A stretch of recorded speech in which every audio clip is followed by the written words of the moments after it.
ഇപ്പോൾ സമയം 2 മണി. ഇന്ന് ഞാൻ വയനാട് എഞ്ചിനീയറിംഗ് കോളേജ് തൊട്ട് പാൽച്ചുരം പോയി ഇറങ്ങി തിരിച്ച് കയറാൻ പോവാ. അറൗണ്ട് 25 കിലോമീറ്റർ ഉണ്ട്. Let's go.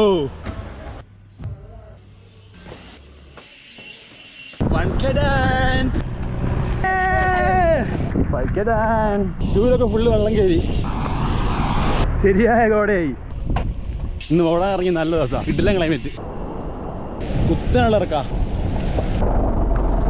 മുട്ടിൽ അത്യാവശ്യം റോഡ് വരുന്നുണ്ട്. ആദ്യമായില്ല ചുരം ഓടിക്കാൻ പോകുന്നേ. എന്തായാലും നമുക്ക് നോക്കാം. നടക്കില്ലെന്ന് അറിയില്ല. 9 കിലോമീറ്ററായി.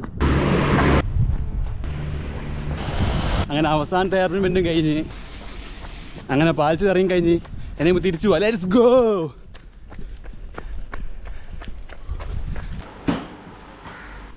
Thank you. 12 കിലോമീറ്ററായി. ഇനി 5 കിലോമീറ്റർ കൂടി ഉണ്ട് ചുരം. ഡാം കത്തിത്തീരുക. 3 വെൻ്റ് കഴിഞ്ഞ് 2 വെൻ്റും കൂടി 14 കിലോമീറ്റേഴ്സ് ഇൻ. ഞാൻ ഓടിയിട്ട് വെച്ച് ഏറ്റവും ഹാർഡസ്റ്റ് ആയിട്ട് വന്നതാ. ശരിയായ എലവേഷനാ. ഒരു രക്ഷയില്ല. കാലൊന്നുമില്ല. തീർന്ന്. ഫിറ്റ്നസ് വേറെ പോരാ. ഇനിയും മെച്ചപ്പെടുത്താണ്ട്. ബേബി. അങ്ങനെ ചുരം കഴിഞ്ഞ് ഡെഡ്ലി എക്സ്പീരിയൻസാ. കാഫെല്ലാം ക്രാമ്പ് ചെയ്ത് തുടങ്ങി. ഇവിടുന്ന് വെള്ളം കുടിച്ചില്ലെങ്കിൽ ഓടി തീർക്കാനാവില്ല.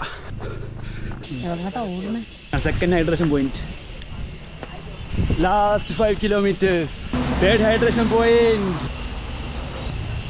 23 കിലോമീറ്റേഴ്സ്. Let's go. ഹോസ്റ്റലിൽ എത്തി. അത്യാവശ്യം നല്ലൊരു